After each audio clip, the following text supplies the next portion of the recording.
ప్రభువైన యేసుక్రీస్తు నామములో మీకు అందరికీ వందనాలు తెలియజేసుకుంటున్నాను. నాకు ఈ అవకాశం ఇచ్చినటువంటి ప్రభువుకి వందనాలు తెలియజేసుకుంటున్నాను.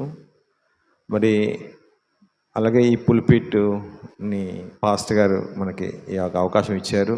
దాన్ని బట్టి ఆయనకు, అలాగే మా ఎగ్జిక్యూటివ్ కమిటీ వారు కూడా అంగీకరించారు నాకు ఈ సమయాన్ని ఇవ్వడానికి. కాబట్టి వారికి, మరి మీరందరూ గత వారం నుంచి నా కోసం ప్రార్థన చేసి ఇవాళ ఎదురు చూసి వెయిట్ చేస్తున్నాను నా కోసం. మీరందరూ వచ్చినందుకు మీకు అందరికి కూడా యేసుక్రీస్తు నామములో వందనాలు తెలియజేసుకుంటున్నాను. ఈ యొక్క ప్యాషన్ వీక్లో దేవుని యొక్క వాక్యాన్ని ధ్యానించడం అనేది ఈ యొక్క దినాల్లో సర్వసాధారణమై చాలాసార్లు మనం వింటున్నాం ఈ వాక్యాలు. యేసు ప్రభు వారు యెరూషలేములో జయప్రవేశం చేసిన తర్వాత సుమారుగా ఆయన 5 నుంచి 6 రోజులు సుమారుగా ఆయన ఆ యెరూషలేములోనే ఉండి తన యొక్క కార్యక్రమాలు అన్నీ కూడా పూర్తి చేసి ఆఖరికి మరి శుక్రవారం దినాన ఆయన కలువరి శిలువలో తన ప్రాణాన్ని అర్పించినటువంటి ఆ యొక్క దినం వరకు కూడా ఈ యొక్క ప్యాషన్ వీక్లో మనం ధ్యానిస్తూ ఉంటాం.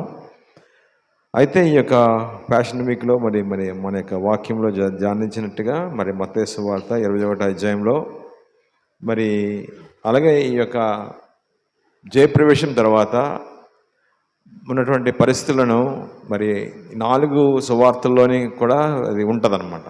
మత్తయి సువార్త, మార్కు సువార్త, లూకా సువార్త, యోహాను సువార్త 4 కూడా యాస్టీస్గా ఎక్కడ పొల్లిపోకుండా అంత కరెక్ట్గా ఈవెంట్స్తో సహా రాశారన్నమాట. కాబట్టి ఇది చాలా మన యొక్క ఆధ్యాత్మిక జీవితాలకి చాలా ఇంపార్టెంట్ అయినటువంటి యొక్క అంశము. కాబట్టి దీనికి ఒక ప్రత్యేకత ఉంది అనమాట. అందుకు దీన్ని ప్యాషన్ వీక్ అంటాము. ఈ యొక్క ప్యాషన్ వీక్లో యేసు ప్రభు వారు చాలా కీలకమైనటువంటి బోధనలు చేశారన్నమాట. మరి ఆఖరి 24 hours ఈ యొక్క సంఘటన తర్వాత ఆయన్ని 24 గంటల్లోనే ఆ యొక్క తీర్పు తీర్చి ఆయన్ని సిలువకు అప్పగించినటువంటి విధానాన్ని ఇవాళ నేను తెలియజేయాలని మీకు కోరుతున్నాను. మరి ఈయన ఆ యొక్క యెరూషలేముకు ప్రవేశించడానికి ముందుగానే మా లూకా సువార్తలో ఒక మాట ఉంటుంది.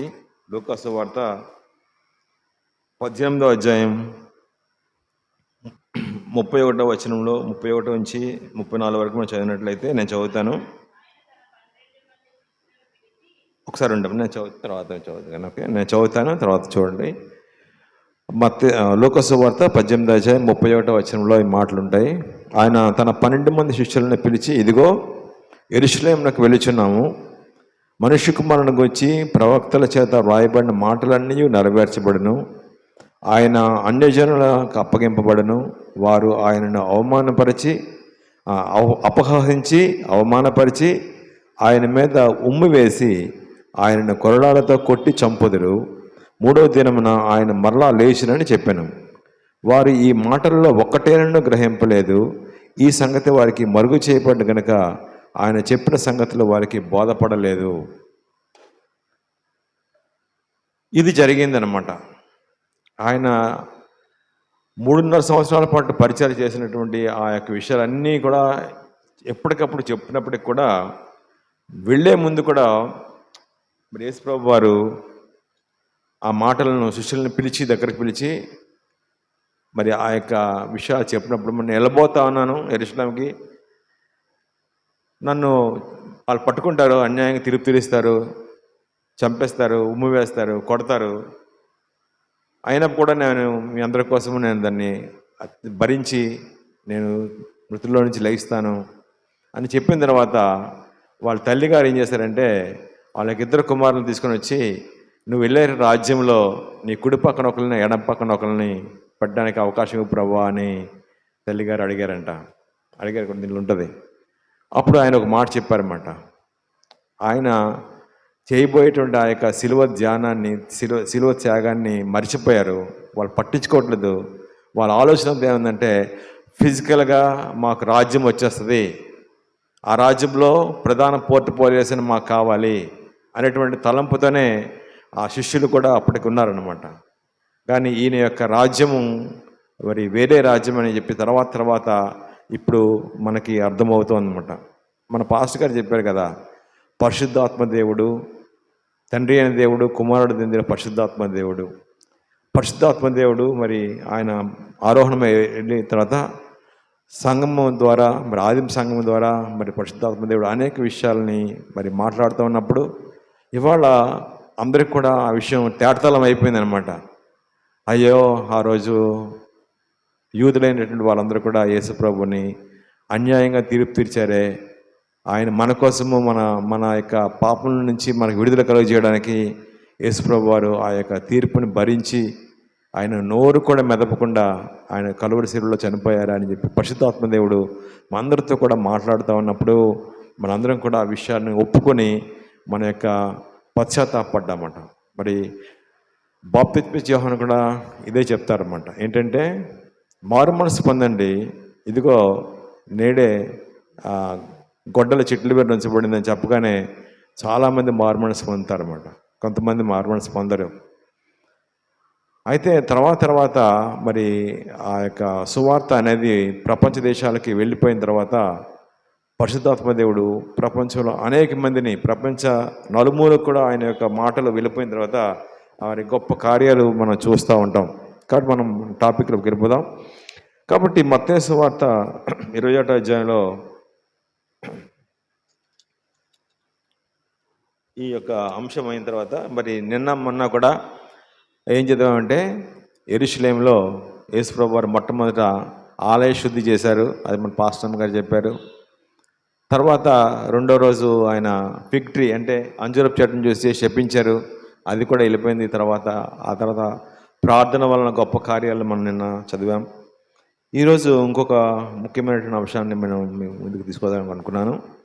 అదేంటంటే 23వ వచనంలో, మత్తయి సువార్త 21వ అధ్యాయము 23 నుంచి మనం ఒకసారి చూద్దాం.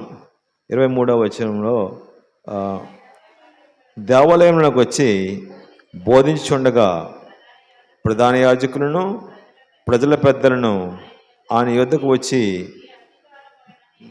ఏ అధికారం వల్ల ఈ కార్యములు చేయుచున్నావు, ఈ అధికారం నీకు ఎవరిచ్చినని అడగగా చాలమ్మ. కాబట్టి ఈ యొక్క 23 నుంచి ఈ యొక్క 46 వరకు ఉన్నటువంటి వచనాల్లో ప్రశ్నలు చాలా కనబడతాయి.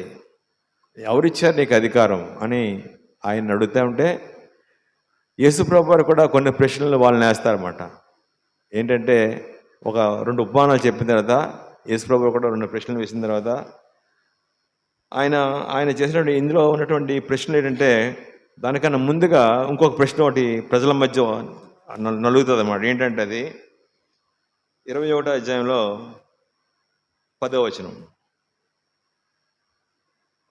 21 వచ్చినప్పుడు పట్టణమంతయు ఈయన ఎవరో అని కలవరపడెను.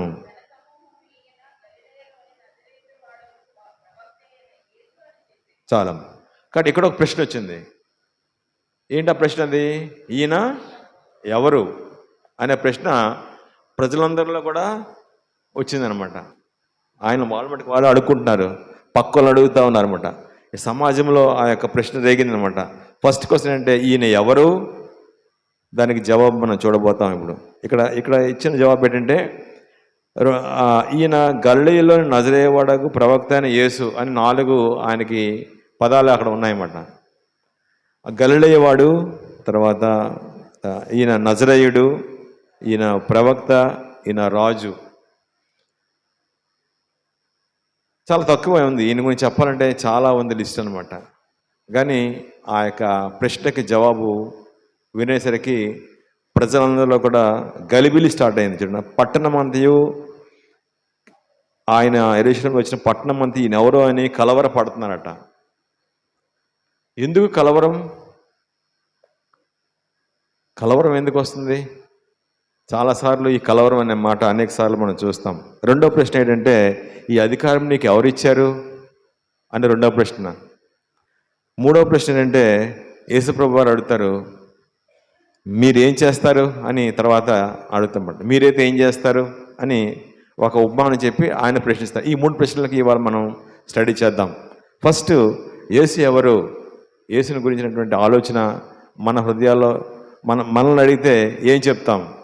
వాళ్ళు ప్రజలందరూ ఏమన్నారంటే, ఈయన ప్రవ లేఖనాల్లో చెప్పబడినట్టుగా గలిలయ, నజరేతు వాడు, తర్వాత ఈయన ప్రవక్త, ఈయన రాజు, ఈయన గురించినటువంటి విషయాలు అందరికీ ఏం తెలియవు. అప్పటికి ఆయన పరిచర్యలో కొద్దిమందికే తెలుసు, చాలామంది తెలియవు అనమాట. కాబట్టి ఈయన ఎవరో ప్రవక్త వస్తాడు, మనకి మెస్సయ్య వస్తాడని మాత్రం తెలుసు, కానీ యేసుప్రభువే ఆ మెస్సయ్య అని వాళ్ళు ఎవరు అంగీకరించట్లేదనమాట. ఆ దినాల్లో ధర్మశాస్త్రం ఎలాగా వాళ్ళకి బోధించబడిందంటే, నేనే దేవుణ్ణి అని చెప్పేవాడు మన సమాజంలో ఉండకూడదు, ఎందుకంటే పరిశుద్ధ దేవుడు ఒక్కడే అని వాళ్ళకి బోధించబడుతున్నటువంటి టీచింగ్స్ అనమాట. కాబట్టి వాళ్ళకి అందరూ కూడా ఆ విషయం అర్థం కావట్లేదు అనమాట. యేసు ప్రభువే ఆ యొక్క మెస్సయ్య అనేటువంటి విషయం అర్థం కావట్లేదు. గలిబిలి ప్రారంభం అయిపోయింది అనమాట. అలాగే ఈ యొక్క గలిబిలి రావడానికి అంతకుముందు హేరోదు రాజు కూడా ఇటువంటి గలిబిలి వస్తుంది అనమాట. హేరోదు రాజుకి ఏం గలిబిలి వచ్చిందంటే, యేసుప్రభు బాలుడిగా జన్మించినప్పుడు, కన్యాగర్భంలో పాపం లేనప్పుడు, పాపం లేకుండా ఆయన ఒక చిన్న బాలుడిగా జన్మించినప్పుడు, మరి ఆ యొక్క తూర్పు దేశపు జ్ఞానులు వచ్చి యూదుల రాజుగా పుట్టినవాడు ఎక్కడ చెప్పగానే, ఇదేంటిది, నేను కదా రాజుని, నాకు ఇంకో రాజు ఏంటంటే గలిబిలి వచ్చిందనమాట. ఎప్పుడైతే తన యొక్క అధికారం పోతుందని భయం వస్తుందో, ఆ గలిబిలి అనేది స్టార్ట్ అయిపోద్ది. కాబట్టి మన యొక్క జీవితాల్లో కూడా అనేక సార్లు ఈ యొక్క గలిబిలి జీవితాలు ఉంటాయి, గలిబిలి ఉంటుంది అన్నమాట. మనం అనేక సార్లు చేయకూడనివి చేస్తూ ఉన్నప్పుడు మన జీవితాల్లో గలిబిలి అనేది స్టార్ట్ అయిపోతుంది. అలాగే ఈ యొక్క గలిబిలి జీవితాలని యేసుప్రభు వారు ఆ యొక్క పాపం వలన వస్తుంది కాబట్టి దాన్ని తీసేయడానికి ఆయన ఈ యొక్క లోకంలోకి వచ్చాడనమాట. పట్టణం అంతా చాలా గజిబిజిగా ఉంది.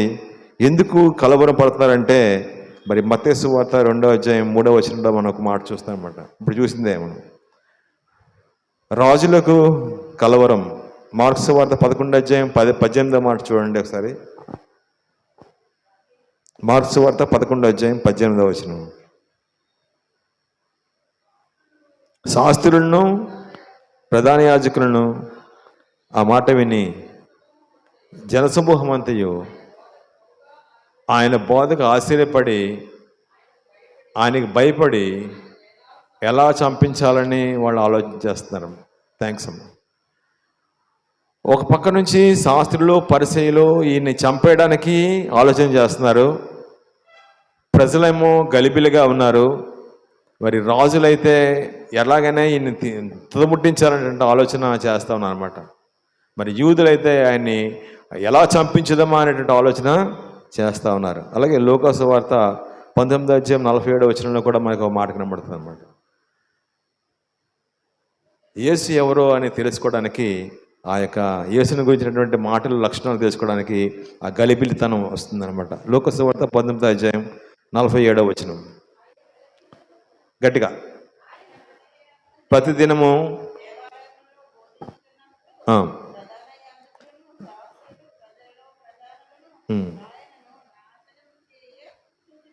కొంతమంది నాశనం చేయాలని చూస్తున్నారంట.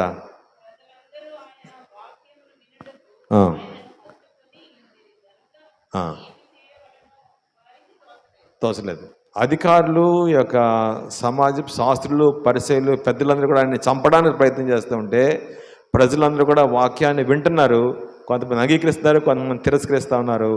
కాబట్టి ఆ యొక్క జయప్రవేశం చేసినప్పుడు ఆ యొక్క ప్రవచనం ప్రకారం ఏమన్నారంటే, యెరూషలేము సియోను కుమారి సంతోషించుము, ఉల్లసించుము, నీ కోసమే రాజు ఏదైతే గాడిదనెక్కి వస్తూ ఉన్నాడు అనేటువంటి ప్రవచనం.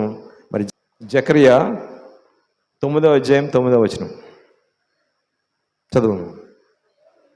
సియోను నివాసులారా సంతోషించండి, యెరూషలేము నివాసులారా ఉల్లాసముగా ఉండండి. ఈ రాజు నీతిపరుడును, రక్షణ గలవాడును, దీనుడై గాడిదను, గాడిద పిల్లను ఎక్కి నీ వద్దకు వచ్చున్నాడు. కాబట్టి జకర్యా కొన్ని వందల సంవత్సరాల కిందటే ఈ మాట చెప్పాడనమాట. సియోను కుమారి అంటే యెరూషలేము,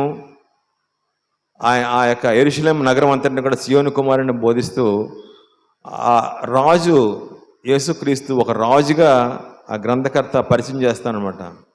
మరి రాజు అయితే గాడిదని ఎందుకు ఎక్కి వస్తున్నారు? గుర్రం ఎక్కి రావాలి కదా. కానీ ఈయన అందరిలాంటి రాజు కాదనమాట. యుద్ధం చేసేటువంటి రాజు కాదు ఈయన, సమాధానాన్ని ఇచ్చేటువంటి రాజు. ఆ రోజుల్లో గాడిదని ఎక్కి వచ్చినటువంటి ఎందుకు వస్తారంటే సమాధాన పడాలంటే గాడిదని ఎక్కి వెళ్ళాలన్నమాట. గాడిద మీద సంచరిస్తున్న రాజుల గురించి ఎవరు కూడా యుద్ధం చేయరు. ఈయన మనతో సమాధాన పడడానికి వస్తున్నాడు కదా అని చెప్పేసి ఆ యొక్క దినాల్లో గాడిద అనేది ఆ యొక్క సమాధానానికి గుర్తుగా ఉందన్నమాట. కాబట్టి ఆ యొక్క ప్రవచనంలో రెండు విషయాలు ఉన్నాయి. ఒకటి యేసుక్రీస్తు యొక్క మొదటి రాకడ, అలాగే రెండవ రాకడ కూడా ఉంటుంది. చూడండి, ఆ కిందకి చూద్దాం. జకరియా గ్రంథంలో 9:9 తర్వాత 10వ వచనం. ఎఫ్రాయిములో రథములు ఉండకుండా నేను చేసేదను, యెరూషలేములో గుర్రములు లేకుండా చేసేదను, యుద్ధము వీలు లేకుండా పోవును. నీ రాజు సమాధాన వార్త అన్యజనులకు తెలియజేయను. సముద్రము నుండి సముద్రం వరకు, యూఫ్రటీస్ నదిని మొదలుకొని బోధివంతం వరకు అతడు ఏలును. చాలన్నమాట. ఇది ప్రవచనం అనగానే మనకేంటంటే యేసుక్రీస్తుకి పూర్వము ఆయన గురించినటువంటి ప్రవక్తలు ఆయన గురించినటువంటి విషయాలను చాలా రాశారన్నమాట బైబిల్లో.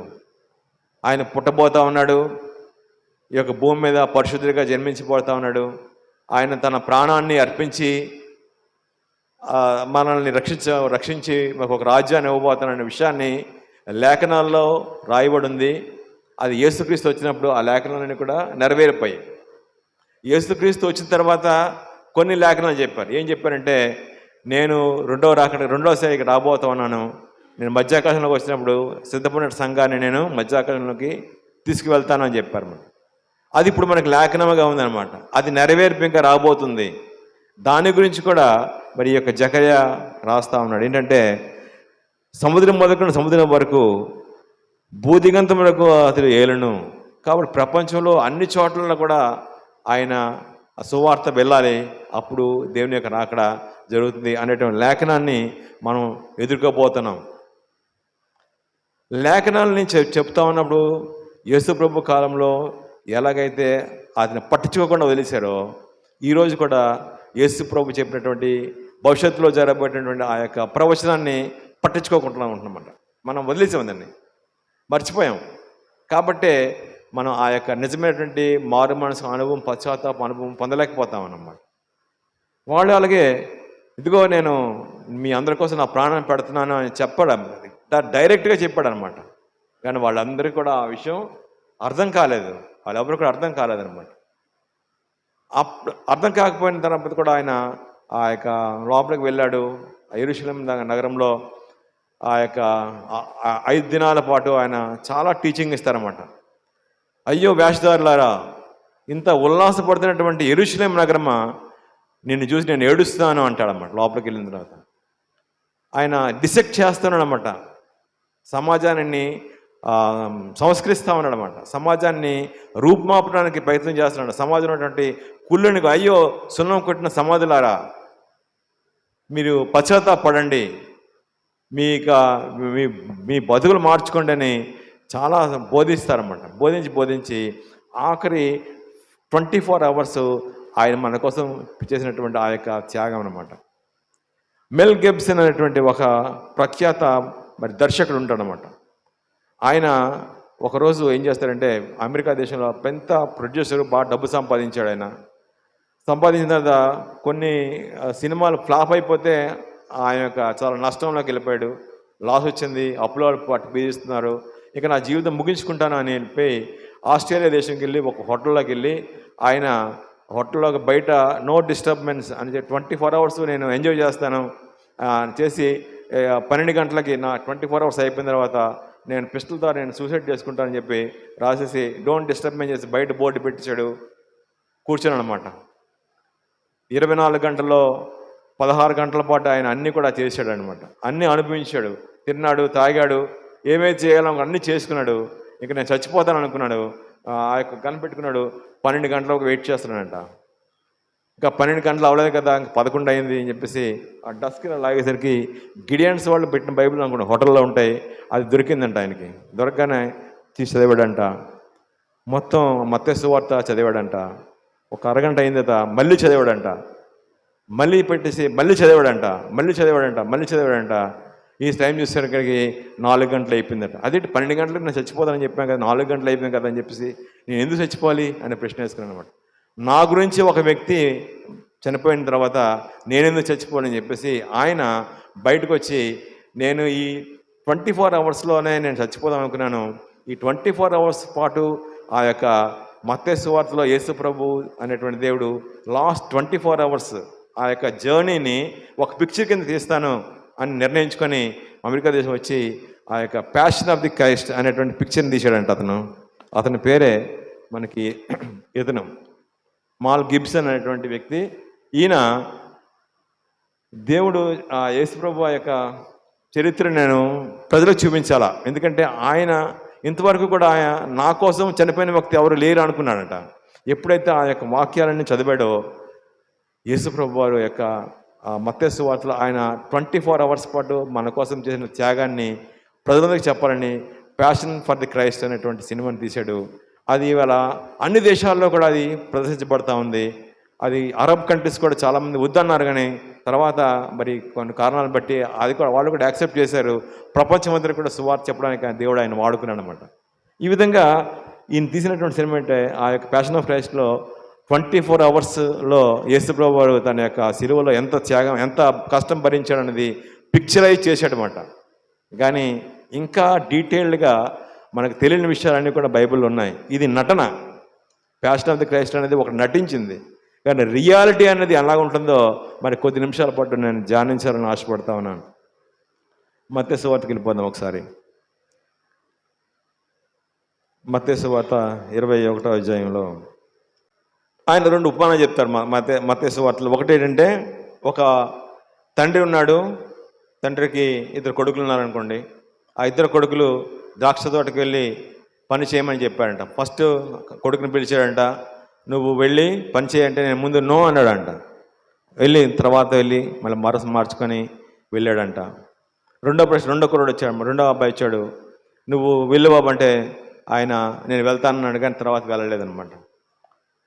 వెంటనే యేసుప్రభు ఒక ప్రశ్న వేస్తారనమాట, ఈ ఇద్దరిలో ఎవరు తండ్రికి ఇష్టడుగా ఉన్నాడు అంటే వాళ్ళకి జవాబు అనమాట. వెంటనే వాళ్ళు ఏం చెప్పారంటే, ఇందులో మొదటివాడే తండ్రికి ఇష్టడుగా ఉన్నాడండి. ఏంటంటే ముందు పోనన్నాడు, తర్వాత మనసు మార్చుకున్నాడు అనమాట. అప్పుడు వెంటనే యేసుప్రభు ఒక కొటేషన్ పడతారనమాట, మీకన్నా ముందు ఎవరైతే మారుమనసు పొందారో వాళ్ళు పరలోకానికి వెళ్తారు, మారుమనసు పొందకపోతే మీరు పరలోకానికి వెళ్ళరు అని చెప్పాడన్నమాట. కాబట్టి మనకి ఆ యొక్క మారు మనసు అనుభవం ఉందా అంటాడన్నమాట. ఆయన ప్రశ్నిస్తాడన్నమాట. ప్రశ్నించగానే మరి రెండవ ఉపమానం చెప్తాడన్నమాట. ఏంటంటే అది మరి ఒక ఉపమానం వినండి. ఇంటి యజమాని ఉన్నాడు, ద్రాక్ష తోట నడించాడు, దాని చుట్టూ కంచె వేయించి అందులో ద్రాక్ష తోట తెరిపించి గోపురం కట్టించి కాపులకు దాన్ని కొత్తకిచ్చి దేశాంతరం పోయాడు. పండ్ల కాలం సమీపించినప్పుడు పండ్లలో తన భాగం తీసుకుని వచ్చేటకు ఆ కాపులను యొద్దకు తన దాసులను పంపగా ఆ కాపులు అతని దాసులను పట్టుకొని ఒకరిని కొట్టి మరి ఒకరిని చంపిరి, మరి ఒకరి మీద రాళ్ళు రుబ్బరి మరలా అతడు మునిపెరి కంటే ఎక్కువ మందిని ఇతరులను పంపగా వారు వీరిని ఆ ప్రకారమే చేసిరి. తోతకు నా కుమారుని సన్మానించరనుకొని తన కుమారుని వారి వద్దకు పంపాను. అయినను ఈ కాపులు ఈ కుమారుని చూసి ఇతడు వారసుడు, ఇతనిని చంపి ఇతని స్వాస్థ్యం తీసుకొని రెండని తమలో తాము చెప్పుకొని అతన్ని పట్టుకొని ద్రాక్ష తోట వెలుపల పడవేసి చంపిరి. కాబట్టి ఆ ద్రాక్ష తోట యజమానుడు వచ్చినప్పుడు ఆ కాపులను ఏమి చేయను అని తిరిగి ప్రశ్నించాడన్నమాట. దానికి జవాబుగా వాళ్ళేం చెప్పారంటే, ఆ కాలం ముందు ఆ దుర్మార్గులను కఠినంగా సంహరించి వాటి కాలం ముందు తమకు పండ్లను చెల్లించినట్టు ఇతర కాపులను ద్రాక్ష తోట గుత్తకిచ్చిన ఆయనతో చెప్పారు. మరియు యేసుక్రీస్తు ఇల్లు కట్టువారు నిషేధించిన రాయి మూలకు తలరాయి అయింది, ఆ రాయి యేసుక్రీస్తే అనేటువంటి లేఖనాన్ని మరి మత్తయ్య గారు అక్కడ రాస్తారనమాట. కాబట్టి ఈ యొక్క ఉపమానంలో మనం ఒకసారి ఆలోచిద్దాం. యజమానుడు చాలా చేశాడంట ఆ యొక్క తోటకి. ఎన్ని విషయాలంటే, నాటాడు, కంచి వేశాడు, ద్రాక్ష తోలు పెట్టి తొలిపించాడు, గోపురం కట్టాడు, దాన్ని కాపులకు గుత్తకి ఇచ్చాడు అన్నమాట. ఇది మన జీవితాలు లేదంటే మన యొక్క ప్రాంతాలన్నిటి కూడా మనం దీనికి సూచన చేసుకోవచ్చు అనమాట. ఇవాళ మనం ఎట్లాగ భూమి మీదకి వచ్చామో మనకు తెలియదు. మనకి ఈ యొక్క ప్లేస్మెంట్ ఆ యొక్క సృష్టికర్త. మనం జీవిస్తున్నామంటే గాలి లేకపోతే మనం జీవించలేము. మనకి నీరు వస్తుంది, అది దేవుడు ఇచ్చితే. మన గాలి, నీరు ఇవన్నీ కూడా దేవుడు మనకి ఇచ్చినటువంటి వరాలు అనమాట. ఈ వరాలని మనం తీసుకొని మనం ఆయన కోసం జీవించకపోతే, మనం ఆయన కోసం ఉత్పత్తిని ప్రొడక్షన్ ఇవ్వడానికి అన్నీ చేసి మనని వెళ్ళిన తర్వాత ఆ యొక్క యజమానుడు ఏం చెప్పింటే అన్యాయస్తుడు కాదండి.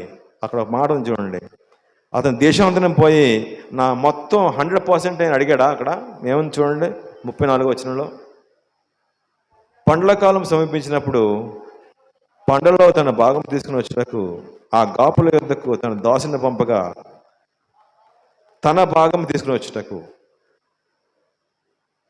ఈ యొక్క యజమానుడిని మనం అన్యాయంగా అనుకుంటాం. అదేంటి కష్టపడినోడికి లేకుండా చేస్తాడా, ఆయన దుర్మార్గుడా అని కాదనమాట.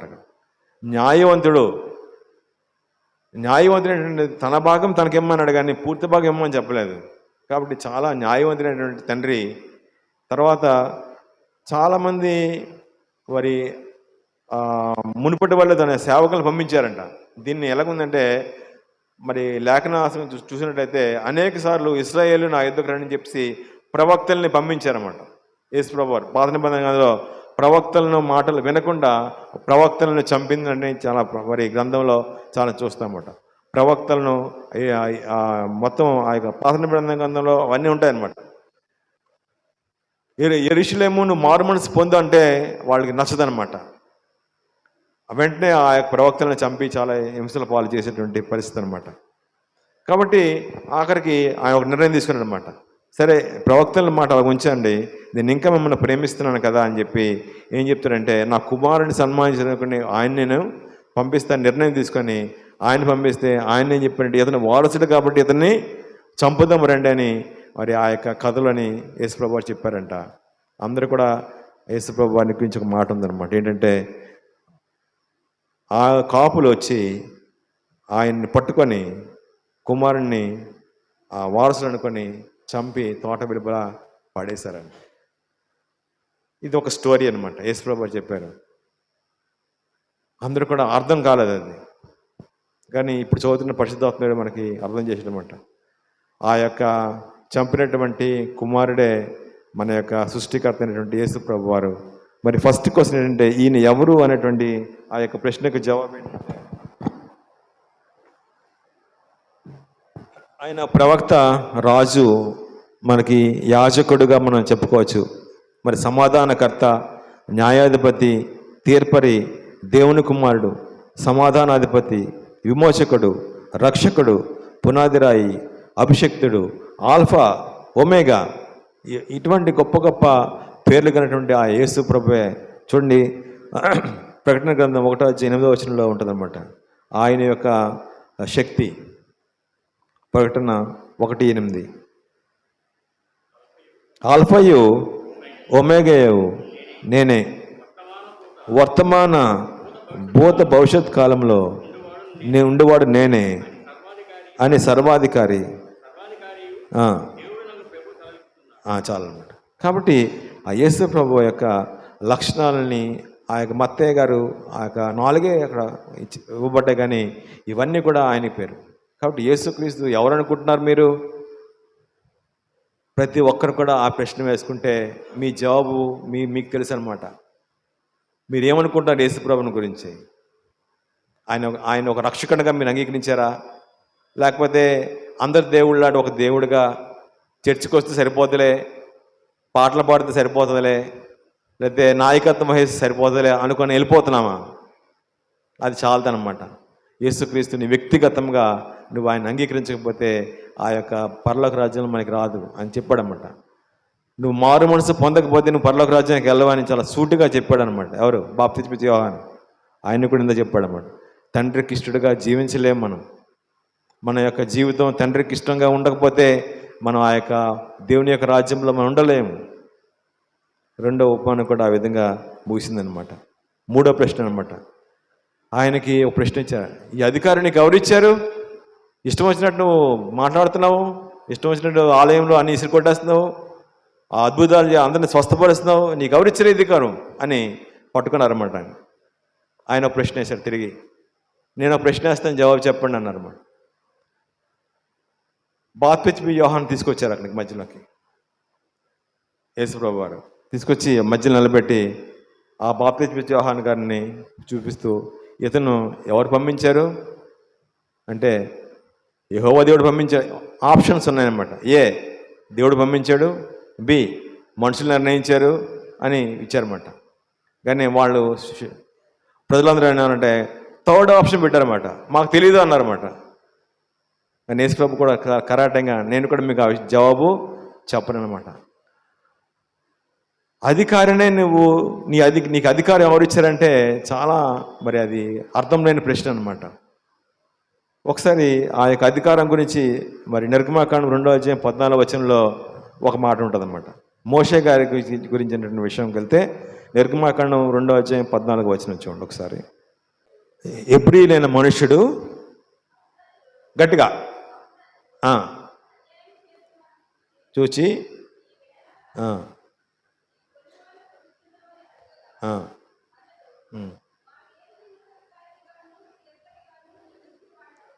తెలుసు, మీకు తెలుసు కదా స్టోరీ. మోషే ఏం చేస్తారంటే, దేవుని పిలుపు రాకముందు ఒక వ్యక్తిని పట్టుకొని చంపడానికి ప్రయత్నం చేస్తాడనమాట. ఆ వ్యక్తి ఎవరంటే యూదులకు వ్యతిరేకమైన రోమన్ సైన్యాధిపతి అనమాట. ఆ యూదుల్ని వాళ్ళు అప్పుడున్నటువంటి ఆ యొక్క ఇశ్రాయేల్ ప్రజల్ని బంధిస్తూ ఉన్నప్పుడు ఆ మోషే ఏం చేస్తాడంటే పట్టుకొని ఆయన చంపడానికి ప్రయత్నం చేస్తున్నప్పుడు, నువ్వెవరు మాకు అధికారివి అని చెప్పి వాళ్ళు ప్రశ్నిస్తున్నప్పుడు ఆ యొక్క మాటకి జవాబు చెప్పలేక దూరంగా పారిపోతాడు మోషే. ఎందుకంటే ఆయన అప్పటికి దేవుని చేత పిలువబడలేదు, అన్యాయంగా మరి ఆయన శిక్షిస్తూ ఉంటే నువ్వెవరు మాకు చెప్పడానికి అని చెప్పకుండా ఆ మాటకి జవాబు ఎదురు చెప్పలేక మోషే అడవులకు పారిపోతాడు. అక్కడ దేవుడు అతన్ని సంధిస్తాడనమాట. కాబట్టి అధికారం లేనటువంటి వ్యక్తిని అది పట్టుకొని అడిగితే మరి అధికారం అని చెప్పలేడు. కానీ అధికారం యేసు ప్రభుకే ఆ ప్రశ్న అడుగుతూ ఉన్నారు. మరి ప్రకటన గ్రంథం 1:7-8 అనమాట. ఆయన యొక్క అధికారం మనం చూస్తాం అనమాట. ఆయన ఈ యొక్క సర్వ సృష్టికి ఆయన అధికారి. అంతేకాదు ఈ యొక్క మొత్తం యూనివర్స్ అంతా కూడా ఆయన యొక్క ఆధీనంలో ఉంటుంది. నీవు నేను కూడా ఆయన ఆధీనంలో ఉంటాం అన్నమాట. ప్రకటన గ్రంథం 1:7-8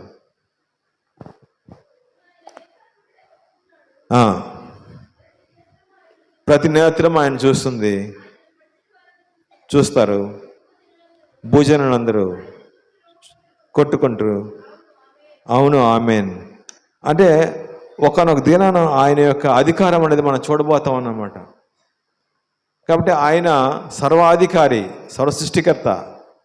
ఆయన రిక్తుడిగా ఇవాళ మన మధ్యకు వచ్చి చాలా మరి భరించలేనటువంటి త్యాగం చేశాడనమాట, భరించలేనటువంటి శిక్షను అనుభవించాడు అనమాట. మరి ఈ విధంగా మనం ఆయన గురించినటువంటి ప్రశ్నలకు జవాబులుగా చూసినట్లయితే, యేసు ఎవరు అంటే ఆయన ఒక రాజు, ఆయన ప్రవక్త, ఆయన రక్షకుడు, ఆయన విమోచకుడు, సమాధానాధిపతి అని మనం చెప్పుకోవచ్చు. ఈ అధికారం నీకు ఎవరిచ్చారు అంటే ఆయన ఎవరు ఆ ప్రశ్న వేయడానికి అవకాశం లేదు, ఎందుకంటే ఆయనే అధికారి. మీరైతే ఏం చేస్తారు అని అడిగాడనమాట. తీర్పు మనకే వదిలిపెట్టాడనమాట. ఆ యొక్క 3వ ఉపమానంలో యజమానుడు ద్రాక్షతోట యజమానుడు, నా కుమారుడు సన్మానిస్తాను పంపించాను మీ దగ్గరికి, ఆయన మీరు చంపేశారు, మీరైతే ఏం చేస్తారు ఇప్పుడు అంటే ఆ యొక్క దుర్మార్గులను పట్టుకొని వచ్చి నిలబెట్టి ప్రాసిక్యూట్ చేసి వాళ్ళని శుభ్రంగా మేము కోర్టుకు అప్పగించి వాళ్ళని జైల్లో పెడతామని చెప్పారన్నమాట. అదే తీర్పు మనకి రాబోస్తున్నాం. కాబట్టి మనకి జవాబు మనమే చెప్పాలన్నమాట. రెండవ రాకడ సమయంలో ఆ యొక్క మాటలకి జవాబు మనమే. నువ్వు రక్షణ పొందావా, నువ్వు మారుమనసు పొందావా అనే ప్రశ్నకు మనమే జవాబు చెప్పాలన్నమాట. ఆ ప్రశ్న మీరైతే ఏం చేస్తారు అని యేసుప్రభు వారు తిరిగి వాళ్ళని ప్రశ్నిస్తా ఉన్నప్పుడు వారు జవాబు ఏం చెప్పారంటే మేమే మేమే మేమే అని ఒప్పుకున్నారన్నమాట. అన్యాయం అన్యాయం అని ఒప్పుకున్నారన్నమాట. అన్యాయస్తున్నటువంటి ఆ యొక్క కాపులను సంహరించండి, వాళ్ళు తీసి ఇంకోళ్ళకి ఇవ్వండి అని చెప్పారు. ఇంకొక స్టోరీ ఉంటుందన్నమాట. వాళ్ళ యొక్క ధ్యానారాలను పంచి ఇచ్చాడనమాట తండ్రి.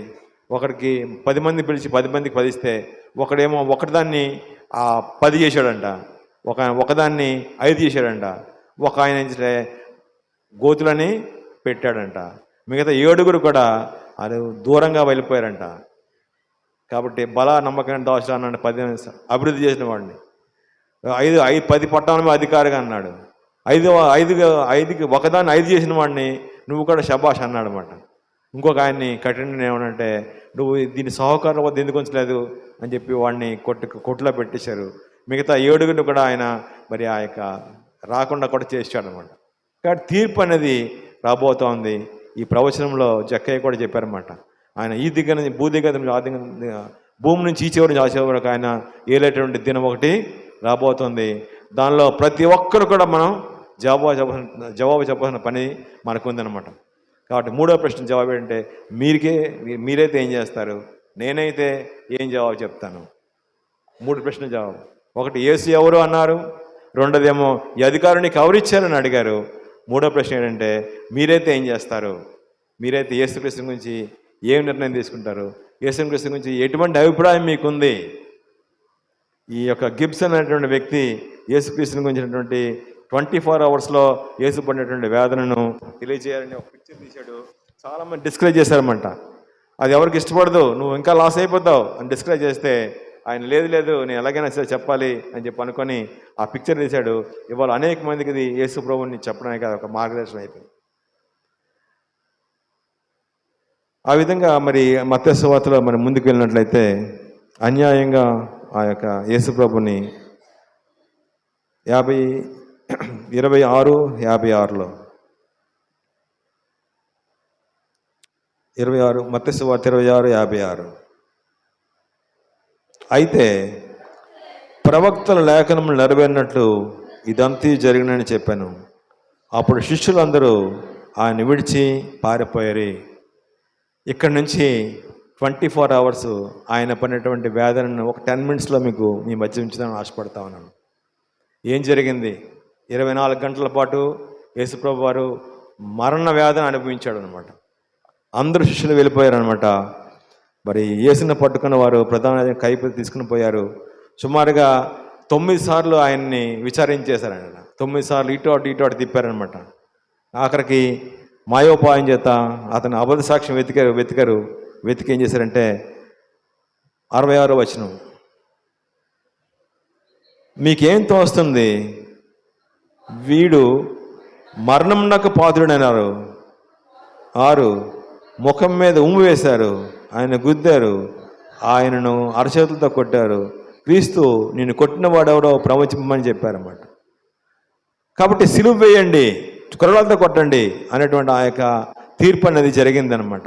ఎందుకంటే అబద్ధ సాక్ష్యం చూడండి 59వ వచనంలో, ప్రధాన యాజకులకు మహాసభలందరూ యేసుని చంపవలనని ఆయనకు విరోధముగా అబద్ధ సాక్ష్యం వెతుకుచున్నారు. ఆ అబద్ధ సాక్ష్యం పట్టుకున్నారు. ఈయన ఆలయాన్ని 3 రోజుల్లో కడతానని చెప్పాడని చెప్పేసి ఆ యొక్క యూదులందరూ అన్నారన్నమాట. ఇజ్రాయేల్ మిగతా రోమా వాళ్ళు అంటే ఈయన రాజు అన్నాడండి, అందుకే ఈయన చంపాలని అన్నారన్నమాట. ప్రజలందరూ కూడా వాళ్ళు మాట్లాడలేక సిలువ వేయండి అని అన్యాయంగా పరిశుద్ధులైనటువంటి దేవాదేవుణ్ణి అక్కడ తీర్పులో నిలబెట్టారన్నమాట. అయితే ఈ యొక్క యేసు మరణం సిలువ అంటే భయం, సిగ్గు, మరణం ఎవరికి వేస్తారంటే ఈ యొక్క సిలువ అనేది దేశద్రోహులకి వేస్తారంట, దేవదోషం చేసిన వాళ్ళకి వేస్తారంట, బానిసలకు వేస్తారంట, రాళ్లతో కొడతారు, గేలి చేస్తారు, తర్వాత శ్రమ పెడతారు, కొరడాలతో కొడతారు.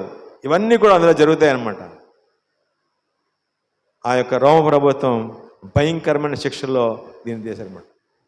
ఈ యొక్క శిక్షను బట్టి ఒక పదం వచ్చిందన్నమాట, డిక్షనరీలో ఉంది, ఎక్స్క్రియేషన్ అంటారన్నమాట. అంటే భరించలేనటువంటి ఆ యొక్క పెయిన్కి ఈ యొక్క సిలువలో పడినటువంటి త్యాగాన్ని బట్టి ఆ పదం అనేది రాశారండి డిక్షనరీలో. భయంకరమైనటువంటి హింస, క్రూరమైన మరణం. ఒకవేళ కరెంట్ షాక్తో చచ్చిపోతే 5 సెకండ్ల మనిషి చచ్చిపోతాడంట. అదే ఉరేసి చంపేస్తే 4 నిమిషాలు పడుతుందట. కానీ సిలువ వేసి చంపేస్తే మనిషిని 6 రోజుల పాటు ఆయన మరణ వేదనని అనుభవిస్తాడంట. అందుగురించి ఆ శిక్షని వాళ్ళు ఎంచుకున్నారంట. ఇంకొక పిక్చర్ని చూపిస్తారంటే యేసుప్రభు కాదంట, ఒక వ్యక్తిని సిలువ మీద సిలువేసి అంతకుముందు ఎవరో ఒక దేశంలో పెట్టినప్పుడు సిలువకి ఆయన కట్టేస్తారా, ఒకసారి మేకులతో కొడతారంట, కిందకేమో ఒక మేక వేస్తారంట, అడ్డుకర్ర నిలువుకర్ర పెట్టిన తర్వాత బ్రతికే ఉంటాడంట 6 రోజుల పాటు. 7వ రోజు ఉంచరంట, తీసేస్తారు కింద, ఎందుకంటే 7 రోజులు ఉంచకూడదని చెప్పి తీసేస్తారంట. ఈ 6 రోజులలో ఏం చేస్తారంటే పక్షులు వస్తాయంట, పైకి వాళ్తాయంట, గ్రద్ద వచ్చి ఆ కన్నుని పొడుస్తుంది, బతికే ఉంటాడు ఆయన, కన్ను పొడుస్తుంది, కన్నులోంచి కారుతూ ఉంటే ఆ తాగేసి వెళ్ళిపోతుంటుంది. ఇంకో కాయకి వస్తుంది, ఇంకో కన్ను పొడుస్తూ ఉంటుంది, బ్రతికుంటేనే ఆయన మాంసాన్ని పీక్కొని తినేస్తాయంటే అది అంత కఠినమైన శిక్షని ఆ యొక్క రోమ ప్రభుత్వం వారు యేసు ప్రభుకి వెయ్యాలని నిర్ణయం జరిగింది అనమాట. కానీ యేసు ప్రభు వారు ఒక్క మాట కూడా అడగలేదు. ఎందుకు అన్యాయంగా మనం చేస్తానో అడగలేదంట.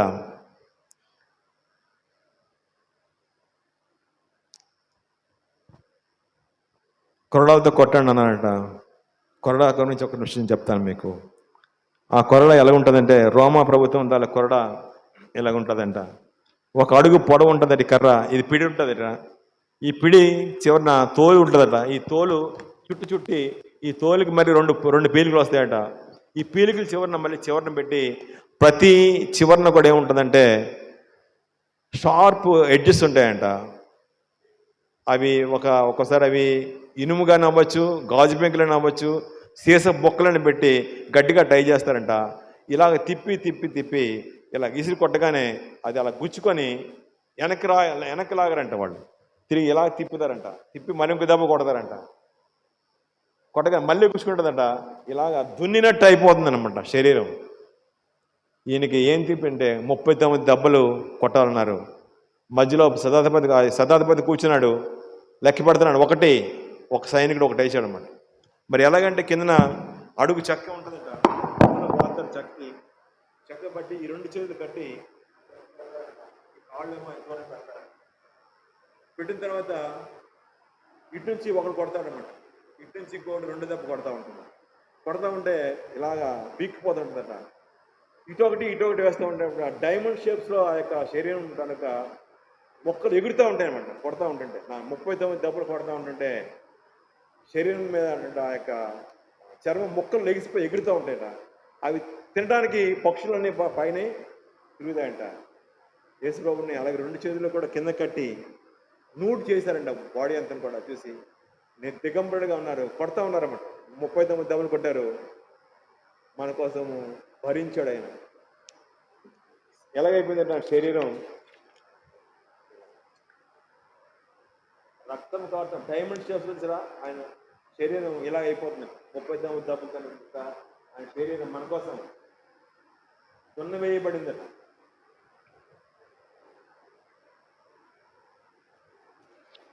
తర్వాత కొడతా ఉంటేప్పుడు రక్తం అంతా కూడా ఆరిపోయింది, 39 దెబ్బలు అయిపోయి. తర్వాత ఏం చేశారంటే ముండ్ల కిరీటం, అది ఎంత షార్ప్గా ఉంటుందంటే ఒక పచ్చి మొక్కను తీసుకుని ఎండబెట్టి తయారు చేస్తారు, ప్రత్యేకంగా తయారు చేయబడుతుంది.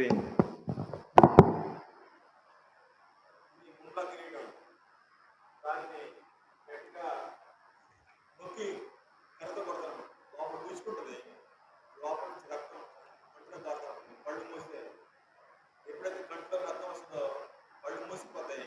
వాళ్ళు చూసుకునే టైంలోని ఉదాహరణ కొట్టారండి. ఎవరు కొట్టారో నేను చెప్పు అన్నారండి, పగజించి అన్నారండి. అవమానం ఏడుస్తాను, కానీ ఎందుకు తీరు జరిగిందో అని బాధపడతా ఉన్నారు. వేశారు మన కోసం, ఆయన కొరడు దెబ్బలు తిన్నాడు. మరి ఆయన యొక్క ఒళ్ళంతా కూడా రక్తం కారిపోతుంది. సిలువ అంటే మనం చూసినట్టుగా యేసుప్రభు మోసింది ఒక అడ్డుకర్ర నిలువుకర్ర పాతింది కాదట.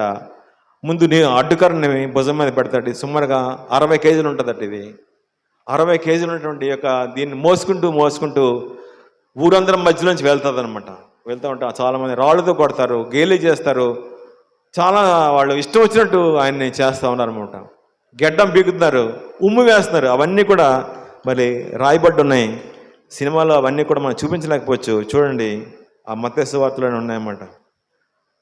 ముఖం మీద ఉమ్ము వేశారు, ఆయన గుద్దారు, ఆయన అరచేతితో కొట్టారు.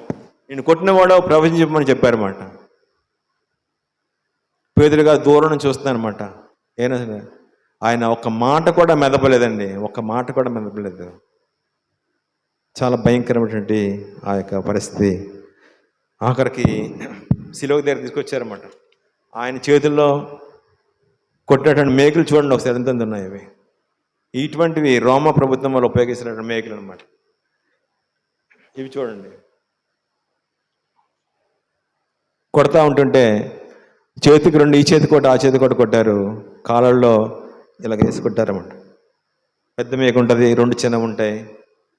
కొట్టినప్పుడు ఇంకా పైకి లేపగానే ఆ మేకల బరువుకి ఏమవుతుందంటే సాగుతుంది, రక్తం తీరిపోయి బాగా భరించలేనటువంటి బాధ.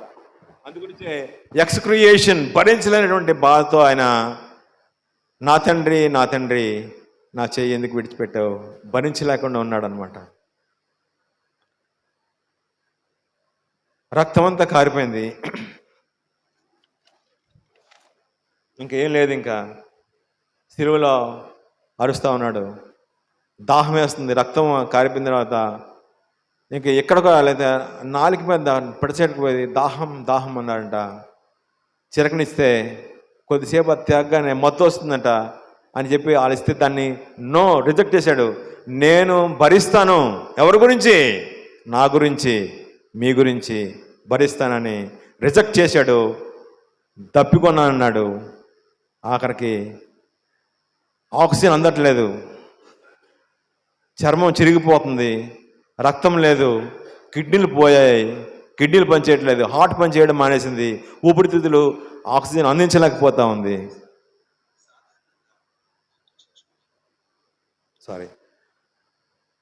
ఈ యొక్క పిక్చర్ అంతా కూడా ఆయన చూపించడానికి నిర్ణయం తీసుకున్నాడు అనమాట. ఆక్సిజన్ అందలేదు. ఇంకా ఒకవేళ గుండె గొడవ కొట్టుకుంటుంది, గాలి పీల్చడానికి అంటే ఇవి చిరుగుతున్నాయి, చేతులు బాధించబడుతూ ఉన్నాయి. ప్రతి క్షణం 24 hours ఆయన భరించి మరి ఆ శుక్రవారం దినాన 6 గంటలకి ఆయన తన యొక్క ప్రాణాన్ని, ప్రభువా నా ప్రాణం నీకు అప్పగిస్తున్నానని చెప్పి సెలవు తీసుకొని 6 గంటలకల్లా తన ప్రాణాన్ని అప్పగించాడనమాట. 24 hours ఆయన మన మానవాళ్ళందరి గురించి కలువరి శిలువలో ఆయన పడినటువంటి ఆ యొక్క బాధ మనం ఆలోచిస్తున్నట్లయితే మనకి ఆ యొక్క తప్పకుండా ఇచ్చి నా యొక్క జీవితంలో నేను ఇంకా పాపం చేయకూడదు, నేను ఇంకా దేవుని వ్యతిరేకంగా ఆలోచన చేయకూడదు, దేవుణ్ణి నేను అంగీకరించాలా, నా కోసము కలువరి శిలువలో అంత త్యాగం చేసినటువంటి ఆ యేసు ప్రభుని నేను అంగీకరించి నా యొక్క రాజుగా, నా రక్షకునిగా, యేసు ప్రభు అంటే ఎవరు అనుకుంటున్నారు, ఎవరో అని గలవరం కాదు, నీ జీవితంలో నువ్వేమనుకుంటున్నావు యేసు ప్రభు గురించి. నిజంగా ఆయన వ్యక్తిగతంగా నా పాపల గురించి చనిపోతే ఆ పాపాన్ని నువ్వు వదిలిపెట్టి పైకి రావాలి. ఒకవేళ ఏదైనా బంధకాలు ఉన్నట్లయితే వాటిలోంచి పైకి రావాలి. ఆయన గురించి యెషయా గ్రంథంలో చెప్పాను, మొత్తపడెను ఆయన మరి రుసురూపమైనను సొగసైనను లేకుండా మన కోసం ఆయన బాధించబడెను. రోమా పత్రిక 8వ అధ్యాయం 4వ వచనంలో ఉంటుందన్నమాట. చూడండి ఒకసారి, రోమపత్రిక 8:4 గట్టిగా.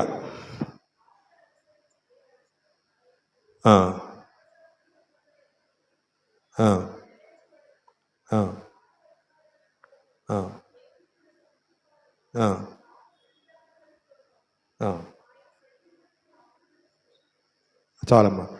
కాబట్టి మన కోసము రోమా గ్రంథంలో ఒక మాట రాస్తుంది. అందరూ తీయండి ఒకసారి చూద్దాం. అది 8వ అధ్యాయం 4వ మాట. గట్టిగా చదవండి ఎవరైనా మనొకసారి. అందరూ తీసిన తర్వాత రోమపత్రిక 8వ అధ్యాయం 4వ వచనం.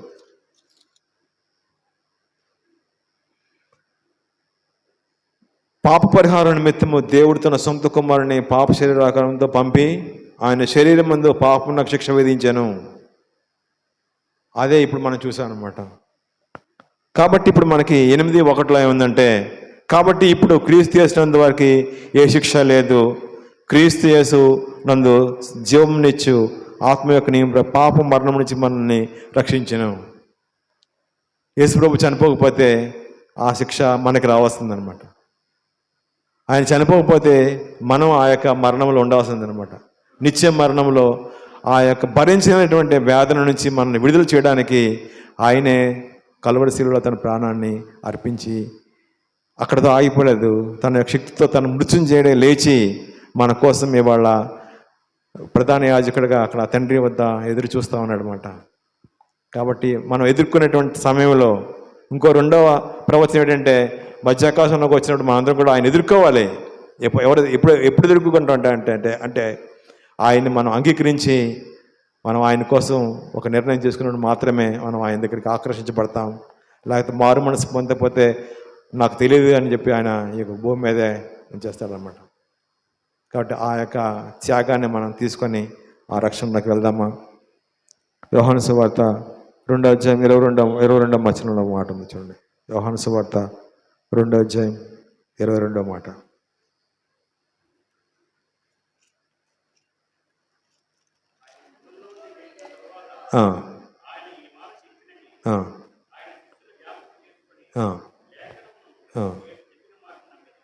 కాబట్టి ఆయన మృతుల్లో నుంచి లేచిన తర్వాత ఆయన మాట చెప్పారు కాబట్టి ఆయన లేచి ఈ లేఖనము యేసు చెప్పిన మాటను నమ్మారు. కాబట్టి లేఖనాల ప్రకారము యేసుక్రీస్తు యొక్క లోకంలోకి జయప్రవేశం చేసి మన కోసం ఆయన 2000 years బ్యాక్ తన ప్రాణాన్ని అర్పించి కల్వరి శిలువలో ప్రాణం పెట్టాడు. మనం అనుకుంటున్నాం చర్చికి వచ్చి వెళ్ళిపోతే సరిపోదులే, పాటలు పాడేస్తే సరిపోదులే, నేను నాయకత్వం వహిస్తే సరిపోదులే, చాలదనమాట. వ్యక్తిగతంగా నీ జీవితంలో యేసుప్రభు ఏమై ఉన్నాడు, ఆయనని ఒక రక్షకునిగా నీ జీవితంలో నువ్వు నివసింపజేయగలవా? మనం తలలో వంచి ప్రార్థన చేసుకునే ముందు ఒక పాట విందాం. ఆ పాటతో మనం పరిశుద్ధాత్మ దేవుడు మనతో మాట్లాడుతున్నట్లయితే, ఒకవేళ ఆ యొక్క ఏదైనా కార్నర్లో మనం వేసి అంగీకరించలేకపోతున్నామేమో ఆ పాపాన్ని బట్టి, దాన్ని ప్రభు దగ్గర, ఎందుకంటే దేవుని యొక్క ప్రేమ కలువరి శిలువలో మనకి కనబడతా ఉంది. ఒక్క చరణం ఒక పల్లవి పాడిన తర్వాత మనం పాస్టర్ గారు ప్రార్థన చేసి మనం వెళ్ళిపోతాం. సిలువరుధిరం నా క్రయధనం అమూల్యమైనది, సిలువరుధిరం నా క్రయధనం అమూల్యమైనది, కలువరి ప్రేమ కలలోనైనా మరువజాలనిది, కలువరి ప్రేమ కలలోనైనా మరువజాలనిది, సిలువరుధిరం నా క్రయధనం అమూల్యమైనది, సిలువయేనా ప్రియుని ఉన్నత ప్రేమ సంకేతము, సిలువలోనే జరిగెను నా పాప పరిహారము, సిలువయేనా ప్రియుని ఉన్నత ప్రేమ సంకేతము, సిలువలోనే జరిగెను నా పాప పరిహారము, విలువేలేని జీవితానికి విలువ చేకూర్చెని సిలువే, విలువేలేని జీవితానికి విలువ చేకూర్చెని సిలువే, సిలువరుధిరం నా క్రయధనం అమూల్యమైనది, కలువరి ప్రేమ కలలోనైనా మరువజాలనిది, సిలువరుధిరం నా క్రయధనం అమూల్యమైనది. ప్రేమ కలిగిన మా ప్రభువానికి స్తోత్రములు. ఈరోజు నీ దాసుని నిలబెట్టుకొని మాతో మాట్లాడిన విధానానికి నీకు వందనాలు. మా పాపమంతటిని, నరుల తిరస్కారం అంతటిని భరించి మాకు నీవు అనుగ్రహించిన శ్రేష్టమైన రక్షణ అనే బహుమానాన్ని బట్టి నీకు స్తోత్రం చెల్లిస్తూ ఉన్నాము. మా పాపములను క్షమించి మేము నీ రాజ్యమునకు చేరుటకు మాకు మార్గమును ఏర్పరిచిన వాడా నీకు స్తోత్రములు. గనుక ఈ దినమున నీ మాటలు వినిన మేము ఒక మంచి పశ్చాత్తాపంతో కూడిన హృదయాలతో నీ సన్నిధిని మమ్మును మేము సమర్పించుకుంటూ ఉన్నాము. దేవా, సహాయం అనుగ్రహించండి. నీవు మా కొరకు చేసిన దానిని బట్టి మేము కృతజ్ఞతతో మా జీవితమంతా జీవించటానికి కావలసిన కృప చూపించండి. అలానే నీ సందేశాన్ని అందించిన నీ దాసుని ఇంకను బలపరచండి, తన కుటుంబాన్ని దీవించండి. తను ఇంకా చక్కగా నీ సన్నిధిని పరిచర్య చేయనట్లు, నిన్ను మహిమపరుచినట్లు నీవే నీ కృప చూపించుమని, అది నీకు ఇష్టమైతే మేము మరలా రేపటి దినం నీ సన్నిధిలో కలుసుకోవటానికి సహాయం దయచేయమని ఈ ప్రార్థన మా ప్రభును రక్షకుడైన యేసు నామములో అడుగుచూ ఉన్నాం తండ్రి. ఆమేన్. పరలోకమందున్న మా తండ్రి, నీ నామం పరిశుద్ధపరచబడునుగాక, నీ రాజ్యం వచ్చునుగాక, నీ చిత్తం పరలోకమందు నెరవేరినట్లు భూమి మీద నెరవేరునుగాక. మా ముందున ఆహారం మాకు దయచేయము, మా రుణములను క్షమించిన ప్రకారం క్షమించుము, మమ్మల్ని శోధనలో తేక కీడును తప్పించుము. ఎందుకనగా రాజ్యము, బలము, మహిమ నిరంతరము నీవైనావు తండ్రి. ఆమేన్. మన తండ్రి అయిన దేవుని ప్రేమ, కుమారుడైన యేసు క్రీస్తు యొక్క కృప, పరిశుద్ధాత్మిక అన్యోన్య సహవాసం ఇక్కడ చేరిన మనకందరకు సదాకాలము తోడై ఉండునుగాక. ఆమేన్.